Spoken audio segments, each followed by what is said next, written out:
Okay.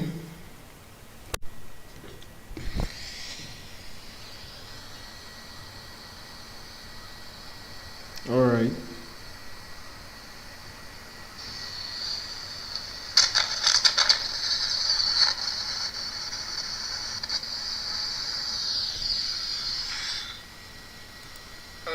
Okay. So, uh, welcome to today's masterclass, and I am super excited that we are starting this series. It's been a long time since I did a live class. I was supposed to go live on TikTok and Telegram as well, but for some technical issues, I'll just stick with YouTube for today. So by tomorrow, that means the day two of our class, I should have been able to fix all those issues. And then we'll have people on TikTok and on Telegram as well. So I posted on the WhatsApp group what we'll be dealing with, and I'll add to the list with as time goes on. Okay. Let me check the comments. Someone said the comments is not activated.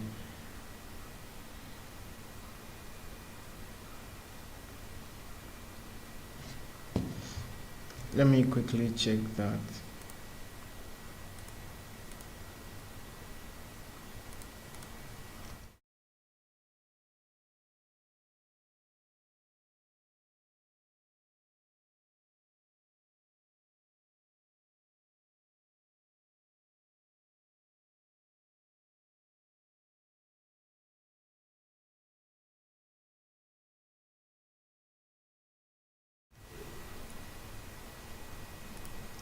All right, let's continue.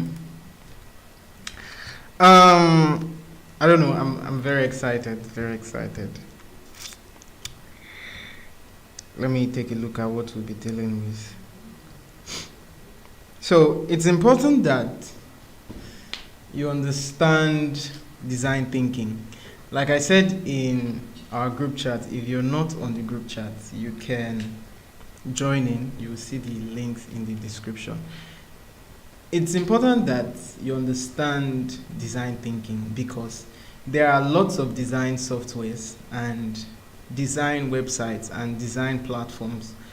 But what makes you exceptional as a designer is your design thinking and your design process, because irrespective of the software you make use of, you can actually create amazing designs. Because I know people that are mobile designers. I mean, by that I mean they make designs with their smartphone. And when you see the kind of designs they create, you would argue that they did not create it with their phone. I've seen things like that severally. And there are people that make thousands and hundreds of thousands of naira and dollars by creating designs with their smartphone, even animation, and even people that use iPads and the rest. So it's not about the device you have, it's not about the software you're making use of. Despite the fact that having these things are very important, your mindset should be focused on your design thinking and your design process. So with that established, let's jump in to what we have for today. I know that there are different persons that use CorelDRAW, Pixel Lab, and the rest, but I would mostly use Photoshop.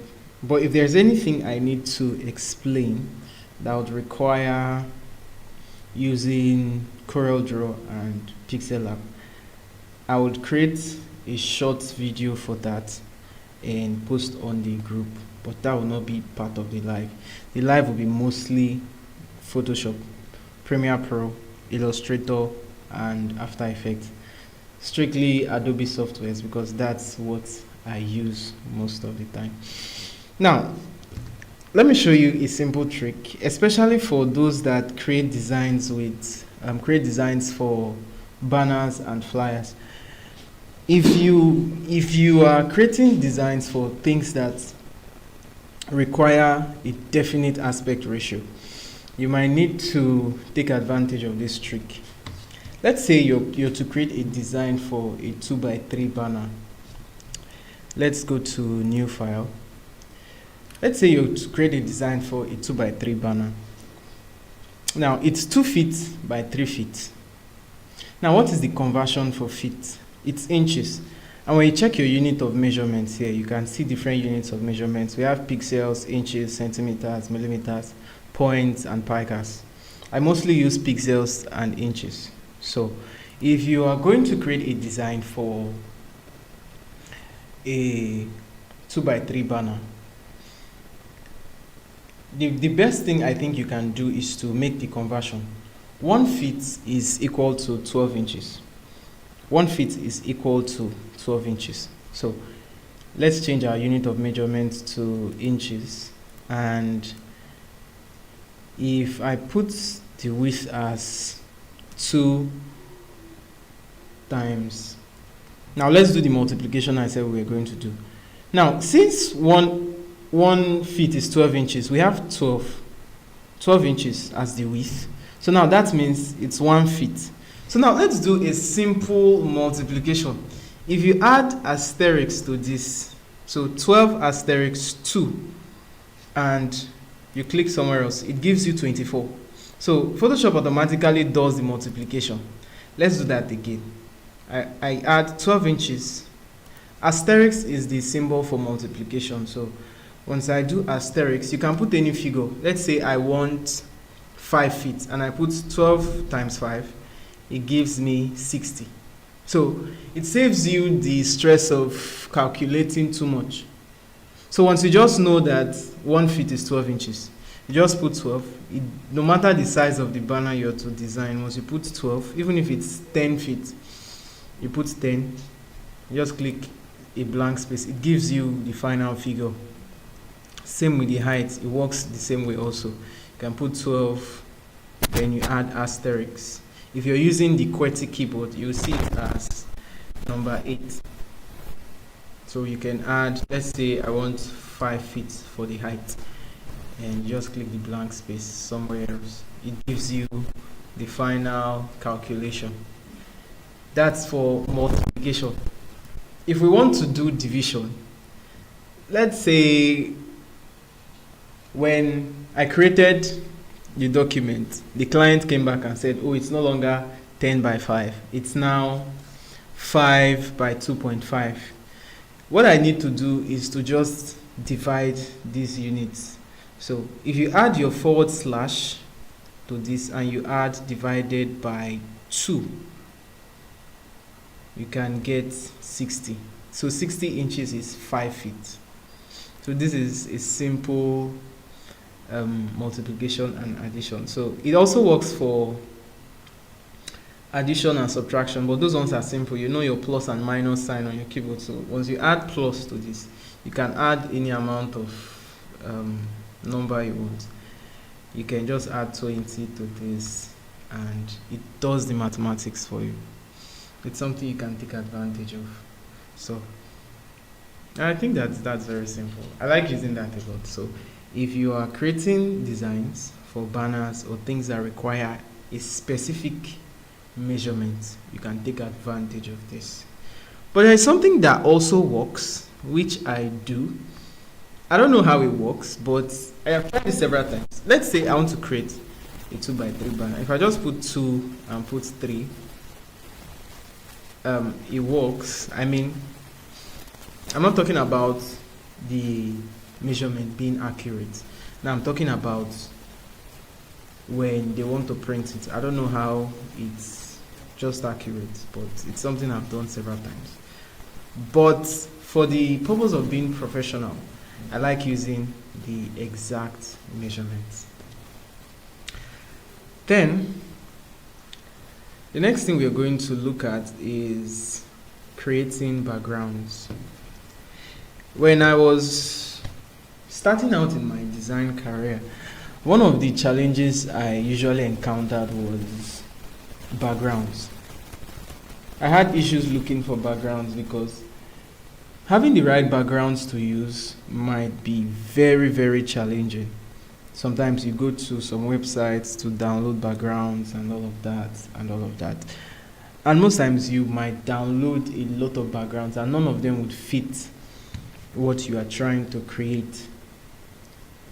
But I had to find a way to create my own backgrounds, and that was something I started doing in Photoshop.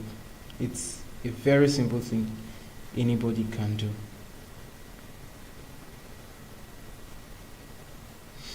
So let's move straight. I would use a 2x2, 2000 by 2000 pixels. I already have that here. If you don't, I think for you to best practice this, you should have your Photoshop open if you're using Photoshop. And now there's another site that can help you achieve this, especially if you are using your smartphone. If you want to follow exactly what I am doing with your smartphone, you can't do this with Pixel Lab exactly like this, but there is a way to do this with Pixel Lab. It's in image size if you go to Pixel Lab. But if you want to follow this interface, you just have to go to Photopea. You can go to the Photopea website. If you're using a smartphone, it also works on any device. Photopea website. It has this Photoshop interface. So it's more like a web app that you can use for designs. My browser is asking me to install it. You can install it if you want to, but I don't need it. So if you are using the Photopea interface, when you look down here, you can see all the files you can use you can work on here. It works with PSD, Adobe Illustrator files, Adobe XD for UI UX designers, and Figma if you know Sketch, if you know PDF. It works with Camera Raw, and here now they're now telling you it works with any file type. So this is a web app.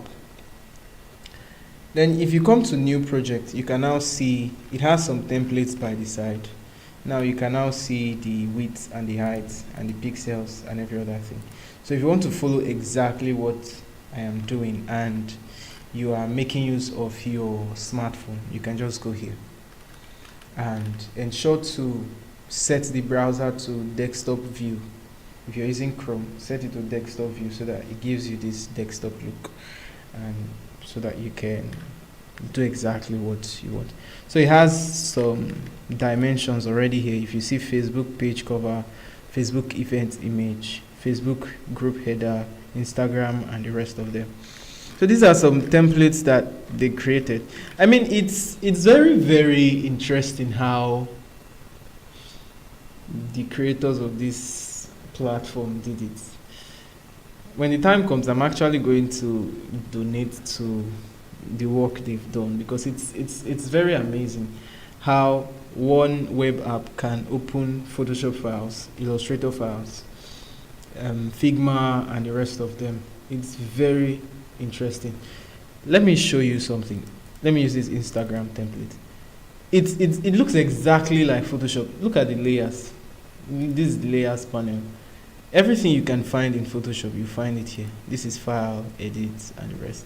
So you can edit Photoshop files, you can edit Adobe Illustrator files. Let's say you're in an environment where you are to create an urgent design. Let's say you're traveling and you're not with your laptop, you're not with anything that can help you design, but you're just with your phone or your iPad. You can just go to this website and do whatever you want to do. So you don't need to do so much installation.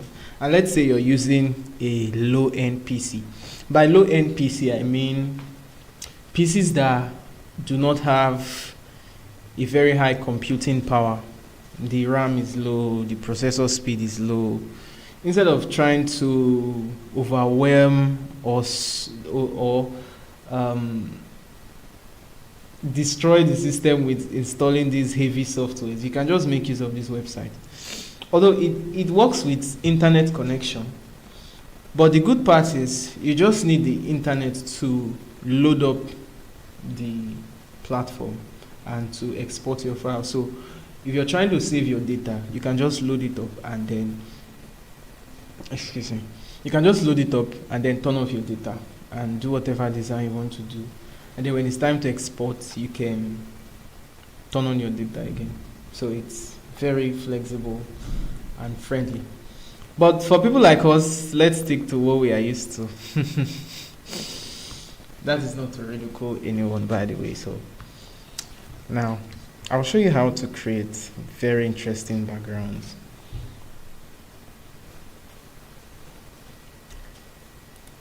Let's get an image that would help us focus what we are trying to do. There are several websites that I get PNGs from, but I mostly get from PNG Egg. We would create a jewelry social media post, and I'll show you how you can create excellent backgrounds. Now, if you remember the design I made for the month of August, let me find it. If you remember this design, these things I did were created with simple shapes, but with the understanding of highlights and shadows. I'll explain it shortly. So it's a very simple thing. It's not something that's complicated. I did not download it as a PNG or anything. It was created with simple rectangles. Let's look for jewelry.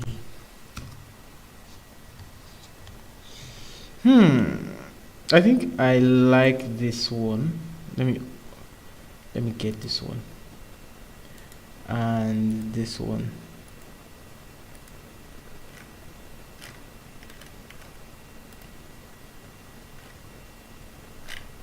Okay, click download.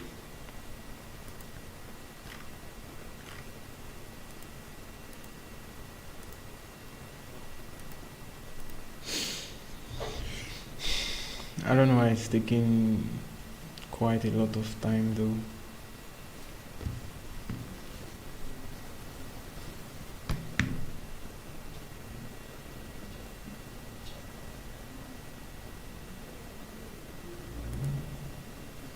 So you solve the captcha and then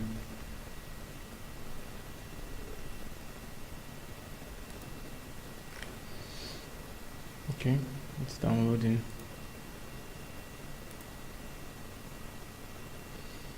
Nine OD and 2.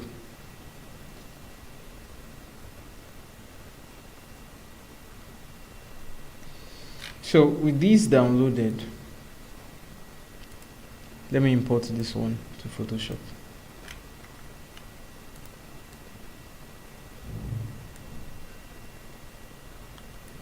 So I have imported this to my Photoshop. Now, how do I create an amazing background without having to go online and start hunting for backgrounds. First things first here is to get your background color. You have to get your background color. So you can go down here and go to solid color. You can choose whatever background color you prefer. I think I would go with this purple. Should I go with purple? I guess something like this is okay. So you drag it down. Now, my Photoshop space, I arranged it according to how I preferred it. You can always rearrange your workspace. So, I'll turn this off for now. I'll go to the pen tool and then create a path. So you can just create something like this. And then you can hold Alt and try to make the edges curvy. You can hold Alt and just do something like this. Once you're done, right click and say make selection. Now once we've made the selection, we are going to fill up this place with color. Let's come down here and go to solid color. We're going to pick colors from the background, but this time we are going to increase the brightness.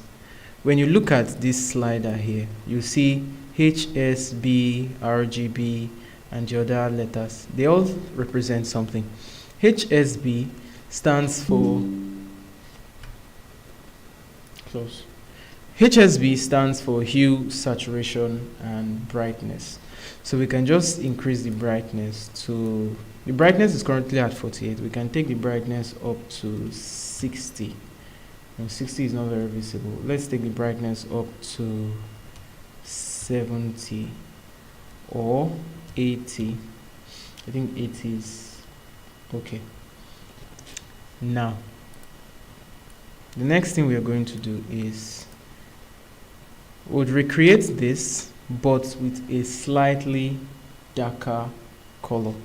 That's to give you the understanding of highlights and shadows. So still with the pen tool, you try to recreate this path. I won't do that. You try to recreate this. So you can click and drag. So once you get to this point, you can just do like this and complete the path.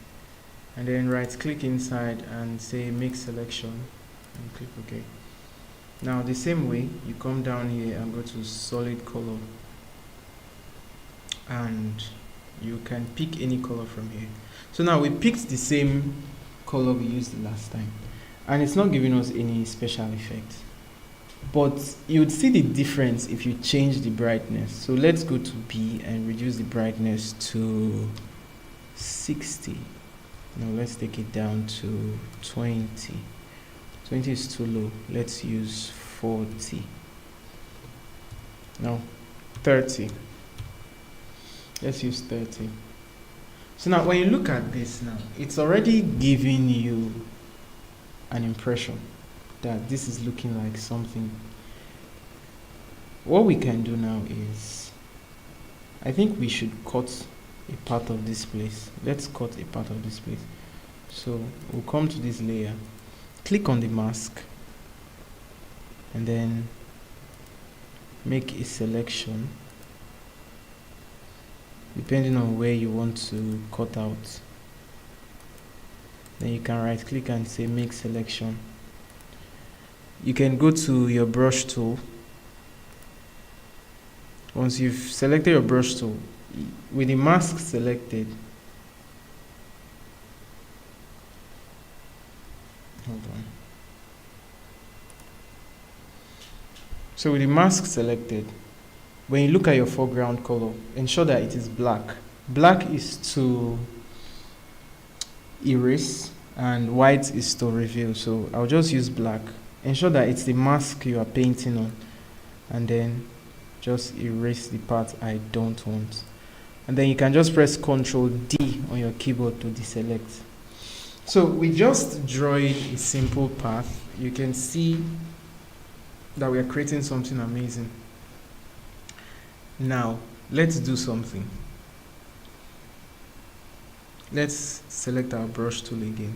Select this your color fill layer, the one that forms the background, and then come down here and click new layer.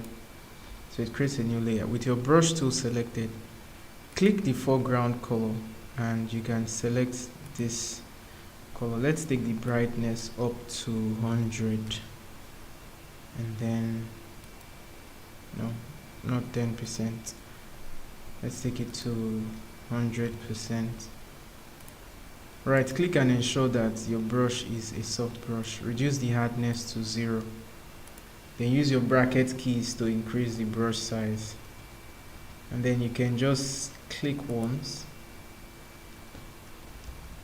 Let me click up here. You can just click once. Now it creates something different in the background. So without trying to look for a lot of backgrounds, it's not like looking for backgrounds are bad, but there are times you won't find you won't find it at all. You won't find the background you're looking for, so you have to create it yourself. I've tried to create designs where I looked for backgrounds for several hours. I looked for some elements for several hours and I couldn't find it, so I had to create it myself. So there are times you may not find what you're looking for. So the best thing to do is to create it yourself. So now remember, we still have our jewelry here that we need to add. It's turned off for now.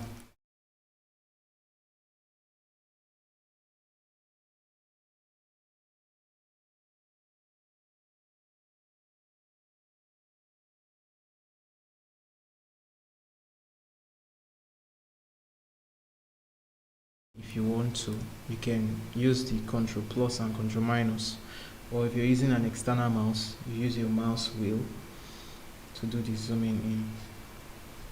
So we'll create a clipping mask around this layer. Create a new layer first, and then right click and create clipping mask. So the shortcut to that is to hold Alt and place your mouse in between both layers, so you can just easily do your clipping mask. But the normal process is to right click on this layer and go to release or create clipping mask. So with the lasso tool selected, you can make a rough selection because this place should look dark, so I want to make it look dark. So after making the selection, you can go to your, where's that bucket fill tool, your gradient tool, you select the paint bucket tool and then select black and click inside this place. So once you've done that, deselect by using Ctrl D and then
Okay, so I just noticed that it was blank for a very long time.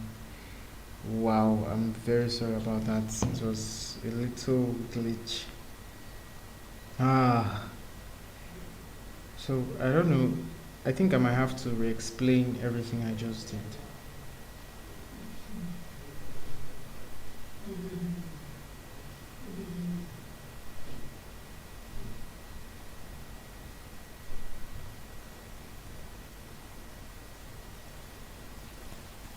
Okay, so sorry about that.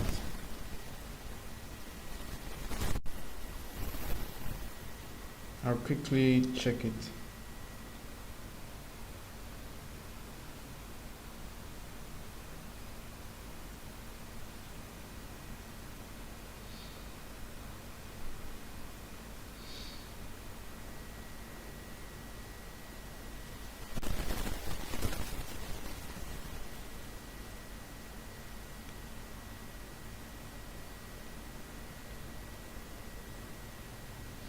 So I realized that the network was out.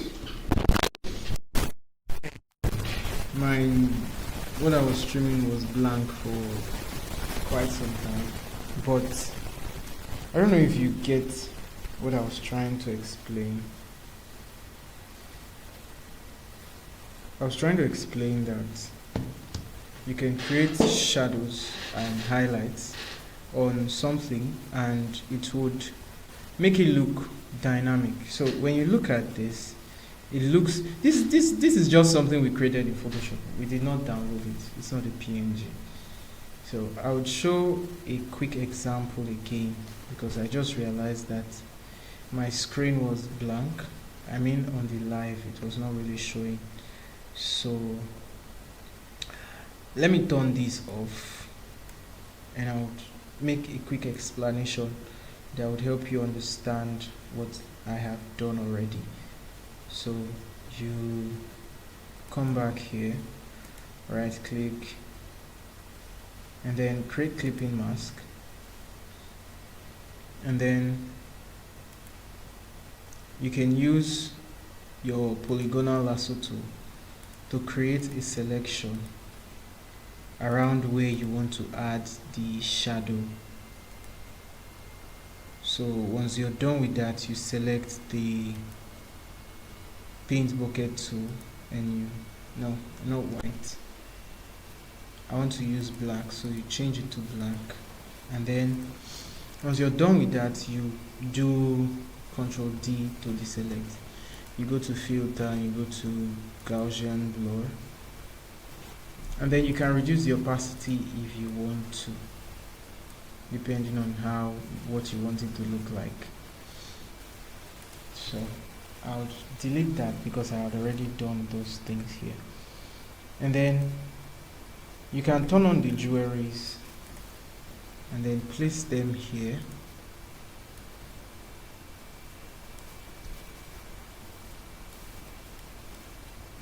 You can place them here to make it look like it's hanging here. If you look closely, these PNGs are not perfectly, they were not perfect.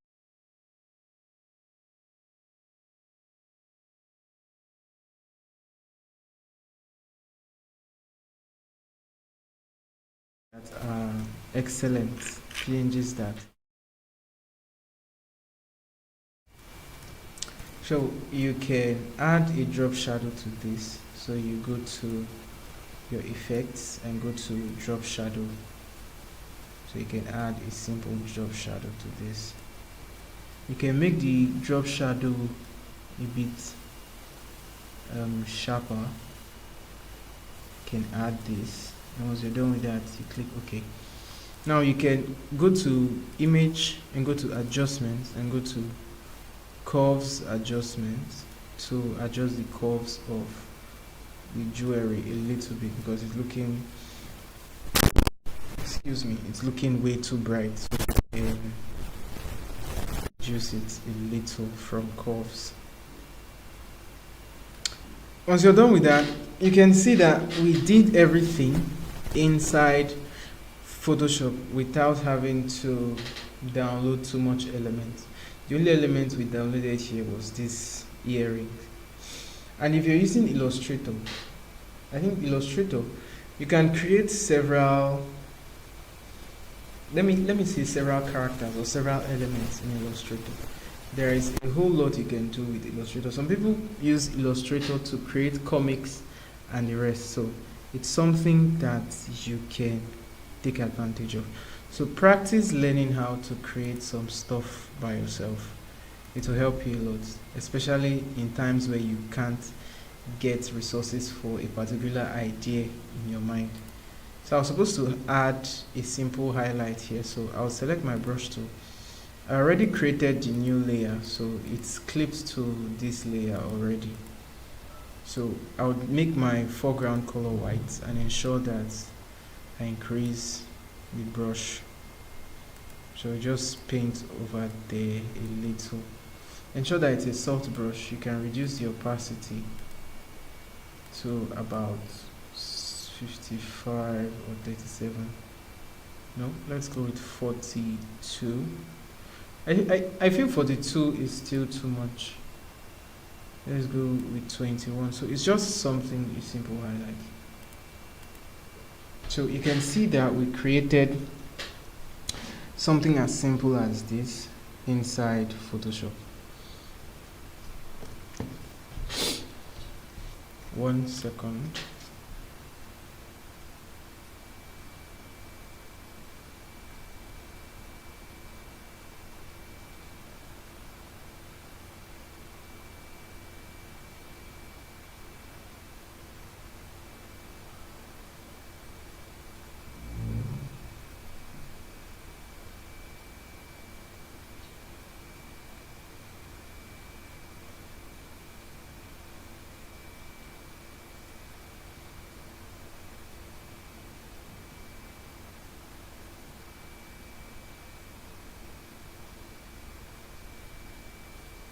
Okay, so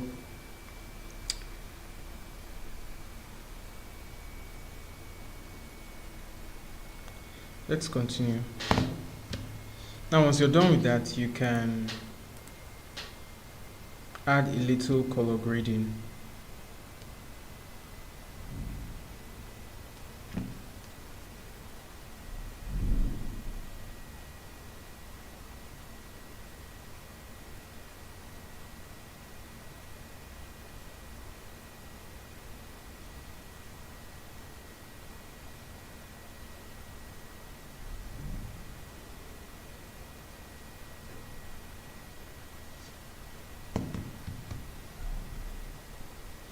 So add a simple color grading to make it even nicer. So if you come down here and go to color lookup,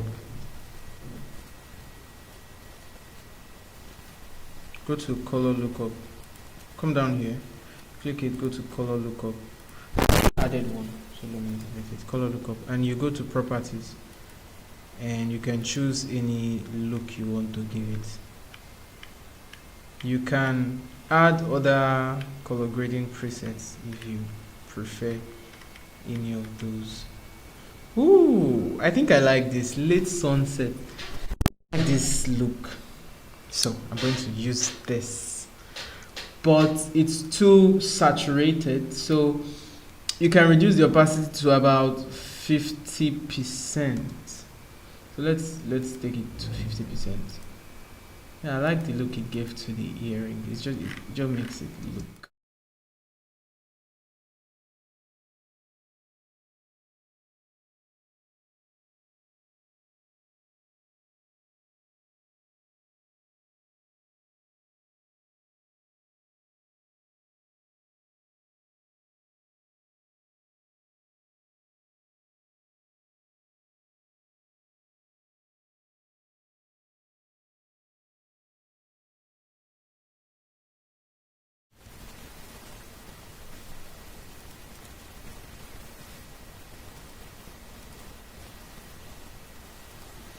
So this is just to tell you how you can create backgrounds in Photoshop.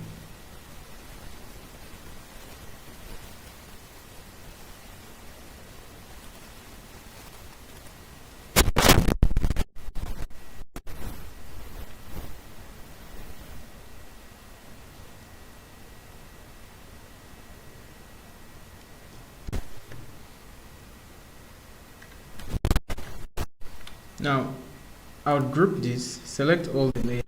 So select all, select this, select another one down here, and press Ctrl G to group them.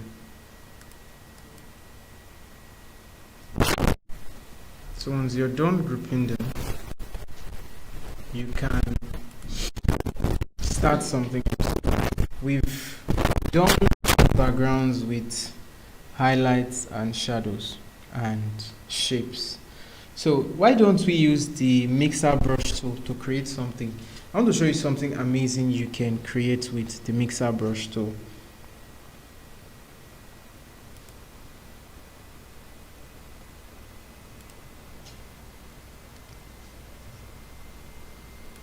So you can select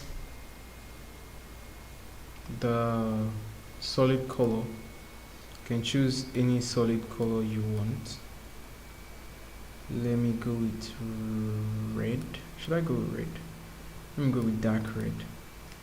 Now I'll create another layer, and then using the brush tool, click on foreground color to select another color.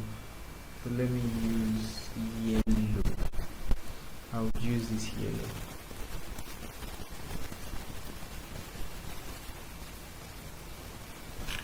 I'll use this yellow. So I'll just paint, increase the brush size, paint over here. Now, why did I do this? Because I'm trying to combine this red and yellow to create an orange look. And then using the mixer brush tool, we can create something amazing with this. Let's create a new layer. You can come to the brush tool and select mixer brush tool. Now if you hold, let's increase the brush size a little. Hold, click here. Now let's choose the type of brush we want. Load brush.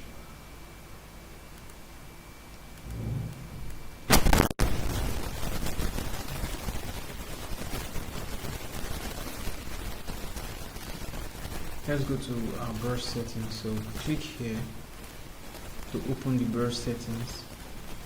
We'll take the hardness to 100 and reduce the spacing to 1%. So we get something like this.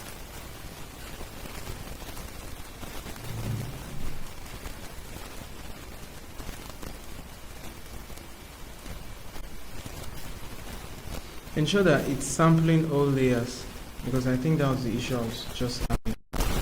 Ensure when you're using this mixer brush, to ensure that sample all layers is turned on. So you hold Alt and you click this part that has a mix of colors.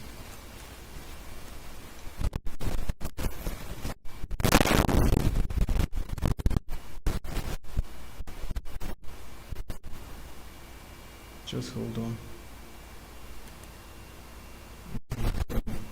This also was not turned on. So first of all, ensure you open your brush settings, go to hardness, increase hardness to 100%, spacing should be 1%. Ensure that this is activated. I'm trying to, okay, I think it's working now. Let me turn this off. It's supposed to create an effect.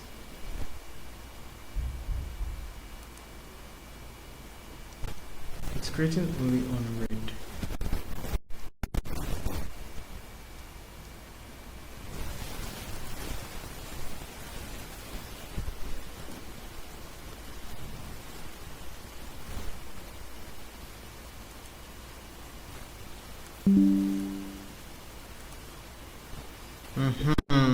That's what I was looking for.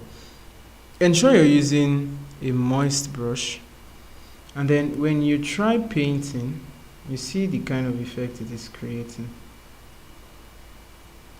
So doing something like this might, you see how much time it's taking to create this effect. So it's creating something like a 3D brush thingy. Let me do that on another layer. So I'll reduce the brush size this time. So if you want me to re-explain this, I would explain this all over again. So you can use this to write something. This requires a lot of computing power, so it might slow you down a little bit. So looking at what we just created, you can use this to create amazing backgrounds. Let me delete this. Let me do that from scratch. So we created this layer and this, and so we want to create some amazing effects. So I'll add another layer with the mixer brush tool. Ensure you are using a moist brush, and then hold Alt and click where you want to select. Ensure that your brush settings, so you click here to load up the brush settings. Ensure that the hardness is 100% and your spacing is 1%. The next thing you can do is ensure that sample layers is checked, and then once you increase your, now to do this style of increasing your brush size, you can just hold Alt, and if you're using an external mouse, you right click and drag.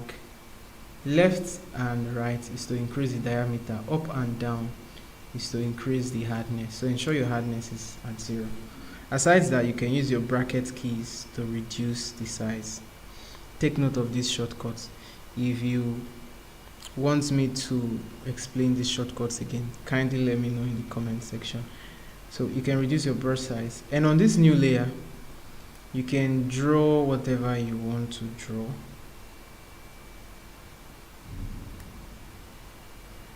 See, it's taking time to do what I just did, so it might take a little while. So if your PC has a low RAM, it might really affect it to a large extent. Let me turn this off so you see what I just created. Let me create a bigger version. So I'll turn this off. Another layer. Let me increase the brush size. Let's say I just need a simple stroke.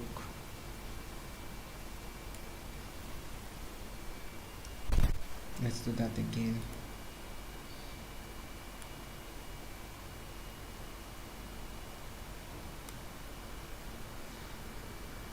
So if I turn this off, you can now see, when you zoom and look at the edges of this thing, you can see that it's having the colors of whatever you are trying to create.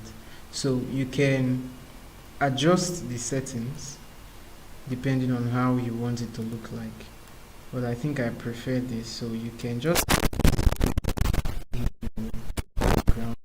it's a way of creating abstract elements in your background. So you can create this, blur it.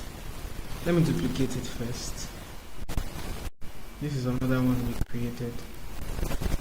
So you can have this one here and maybe blur it. You can go to blur, Gaussian blur.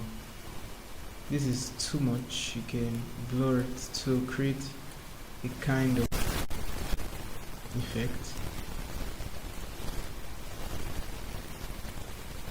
No, that's way too blurry.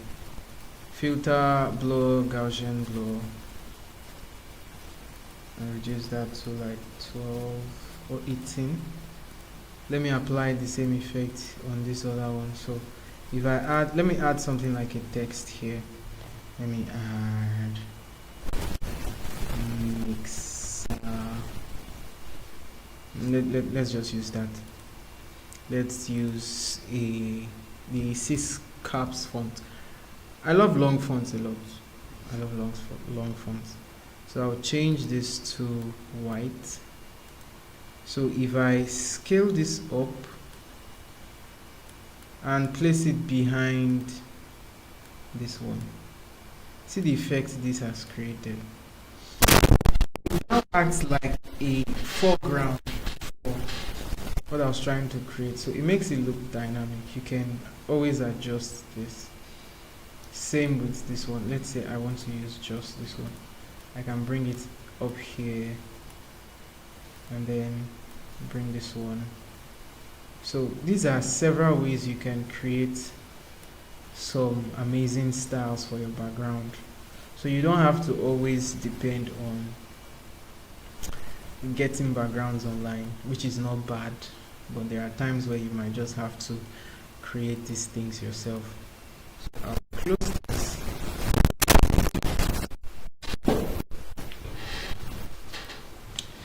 Now let's say you want to create. Have you seen when they put text in a circular path before? Let me show you how to do that. Let me see if I can find any design where I did something like that.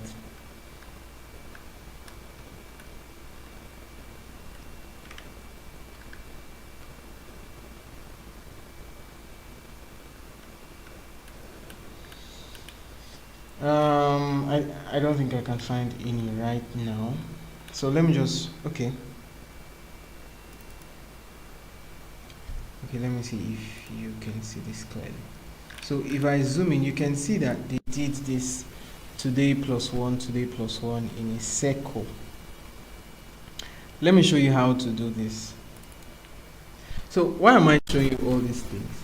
Because from tomorrow we'll start executing these things in actual designs, so it would not look like something strange. So you can have this as a circular text. So the first thing you can do is to go to your shape tool, right click and select the ellipse tool. Now this is in the shape mode, but we don't want it to be in shape mode. So you can just come here and go to path, and you can draw the path. Hold shift so that it gives you a perfect ellipse. So once you've done that, go to your text tool and then click here. So once you click on the path, not inside, let me show you the difference. So now if I click inside, it's going to paste the text inside the shape, using the shape as a bounding box, more like a boundary. So everything I'm typing, let me show you these things actually, so that you understand the difference of what we are trying to create.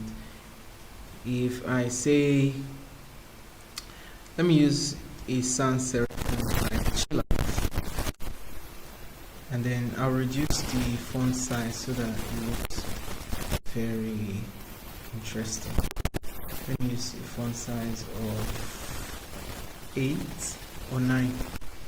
So if I come here and go to type and paste variables, let me centralize. So you can see that doing this makes my text appear in a circular form. This does not only apply to circle, you can use rectangle, you can use whatever form you want to use, but this is not what I want to create. So with the text tool selected, instead of clicking inside, click on the edge. So it's going to give it this look and feel. You can increase the font size to give you what exactly you're trying to achieve. So if you reduce this, Ctrl T to transform. When you reduce this, you should always try to compensate with the size. Let's say it's something you want to, you're using it for a happy birthday design and you're writing happy birthday around it. It depends on how visible you want it to be. So you have to compensate the visibility with size. And that means you can't type so much elements in there. So that's how to create this circular. Let me use 9. Those are 6. Let me increase it again. So you can see that we have this text in a circular path inside of Photoshop.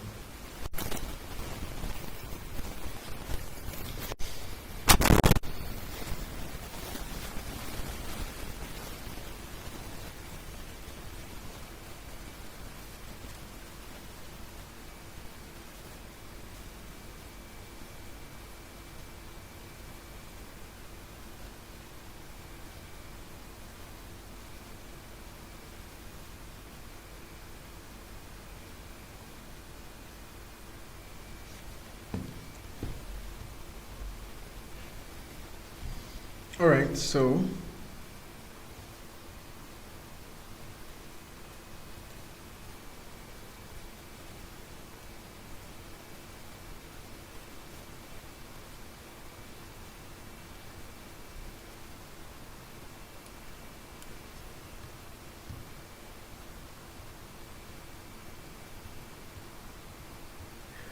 all right, so looking at what we've done today, first of all, we talked about creating backgrounds where we created something like this. So using only Photoshop, except for the fact that we had to download these jewelries. So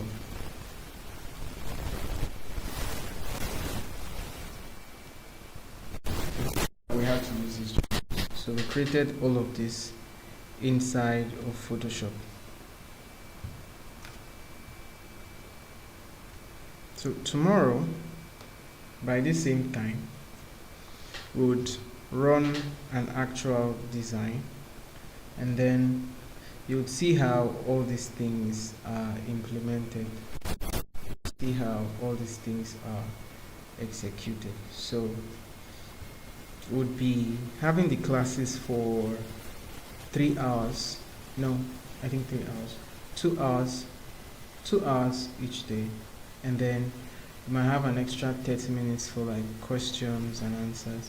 So if you are not on the WhatsApp group, you should kindly check the description and join the WhatsApp group so you can leave all your questions there, and then you can also share this with your friends or people that you think should be a part of this. So this is day one, and we had quite some technical issues which would be resolved before our class tomorrow. And then today's class was just an introductory one.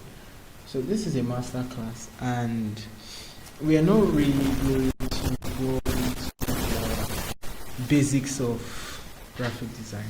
By that I mean it's not a beginner's tutorial, it's a master class, so it requires that you have some knowledge about design. That does not mean as a beginner you can't be a part of it. You can actually, but you need to have some idea of designs. So if you have any question, you can leave it in the comment section or you can just ask on the WhatsApp or Telegram group, and I would respond to your questions in the next class. So if there is anything you'd like me to talk about, anything you want me to show you, or anything you've been trying to figure out with your designs, ensure to ask on the group or in the comment section. And after the live, you can always find the video here, and so that you can always go back and watch it again and again. So today we had some issues. There were places where the live stream went blank due to some technical issues, but all of that will be resolved so that from tomorrow we'll have a very smooth class. Thank you all so much for joining in. I am very excited and super excited that we have started. So we'll be having things like this at least once every week, and we'll have other facilitators who join us. We'll have people who would talk about animation, video editing and other things. So it's going to be a very fun and engaging thing. So get ready for amazing things. Now, I didn't show you how to remove these things. So it's something, if you select this layer, you can just double click it. It's a smart object, so you can open it. And then you can use your lasso tool or any selection tool and create a selection in the places you want to remove, and then you can just delete. Once you've done, press Ctrl S to update the smart object. So this is a low quality PNG, so once you look at this, that's why it's good to always work with quality.